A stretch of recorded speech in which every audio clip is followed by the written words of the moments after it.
வணக்கம் மக்களே. 2026 தேர்தலில் அதிமுகவின் சூப்பர் ஸ்ட்ராட்டஜி எடப்பாடி பழனிசாமி வகுக்கிற 4 வியூகங்கள் என்னன்னு இந்த வீடியோவில் பார்க்கலாம் வாங்க. 2026ஆம் ஆண்டு நடைபெறவுள்ள தமிழக சட்டமன்ற தேர்தலை முன்னிட்டு அதிமுக பாஜக கூட்டணி முழு வீச்சில் தேர்தல் தயாரிப்பில் இறங்கியுள்ளது.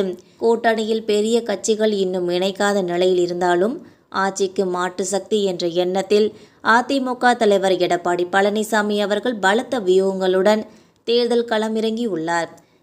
இந்த தேர்தலில் வெற்றி பெறுவதற்கான 4 கட்ட வியூகங்கள் தற்போது கட்சியின் முக்கிய திட்டமாக மாற்றப்பட்டுள்ளன.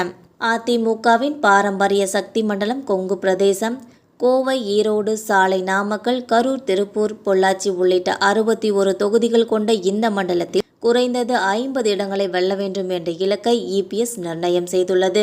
கோவையை வென்றால் கொங்கு மண்டலத்தை முழுமையாக கைப்பற்ற முடியும் என்ற நம்பிக்கை அதிமுகவில் நிலவி வருகிறது. கரூரில் செந்தில் பாலாஜியின் செல்வாக்கு இருந்தாலும் சமீபத்திய நிகழ்வுகளால் திமுகவுக்கு எதிரான மனநிலை அங்கும் பெருகியுள்ளதாக அதிமுக கணக்கிடுகிறது. இதனால் கொங்கு மண்டலத்திலேயே ஆட்சிக்கான அடித்தளத்தை அமைக்க முடியும் என கூட்டணி நம்புகிறது. ஸ்டாலின் தலைமையிலான திமுக ஆட்சிக்கு எதிராக ஒரு அளவுக்கு எதிர்ப்பு மனநிலை உருவாகியுள்ளது என்ற அரசியல் ஆய்வு அதிமுக கூட்டணிக்கு வலுவாக பதிந்துள்ளது. குறிப்பாக 35 முதல் 45 வயதுக்குட்பட்ட நடுத்தர வர்க்க வாக்காளர்களை அதிமுக மற்றும் பாஜக கூட்டணியின் பக்கம் திருப்புவது முக்கியமான இலக்காகும்.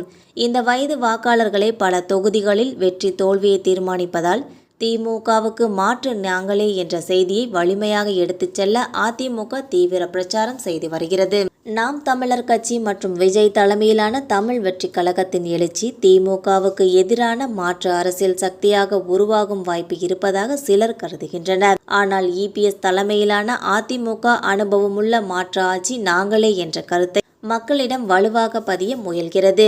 கரூர் விவகாரத்துக்கு பின்னாடி நடிகர் விஜயின் கட்சியின் மீது சில வட்டாரங்களில் நம்பிக்கை குறைந்ததாக அரசியல் வட்டாரங்கள் கூறுவதால் அதிமுக மீண்டும் அந்த இடைவெளியை நிரப்ப முடியும் என்ற நம்பிக்கையில் இருக்கிறது. பீகார் தேர்தலில் நிதிஷ்குமார் பெண்கள் வாக்குகளை பெரிதும் ஈர்த்தது அதிமுகவிற்கும் ஊக்கமாகி உள்ளது. ஜெயலலிதா காலத்தில் பெண்கள் ஆதரவு அதிகம் இருந்த அதிமுக தற்போது அந்த அடித்தளத்தை மீட்டெடுக்க தீவிர முயற்சியில் இறங்கியுள்ளது. மேலும் இந்த 4 வியூகங்களும் செயல்படும் என அதிமுக மற்றும் பாஜக கூட்டணி நம்பிக்கையோடு இருக்கிறது. ஆனால் தேர்தல் நெருங்கும் நேரத்தில் அரசியல் சூழல் எவ்வாறு மாறும் என்பது முடிவினை தீர்மானிக்கும் முக்கிய அம்சமாக இருக்கும். அடுத்த சில மாதங்கள் தமிழக அரசியல் சூழல் மிகவும் பரபரப்பாக இருக்கும் என்பது உறுதியாகி உள்ளது.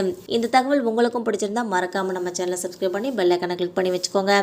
அப்போ தான் நம்ம போகிற டெய்லி வீடியோஸ் உடனுக்குடன் நோட்டிஃபிகேஷனாக வந்து சேரும். தேங்க்யூ.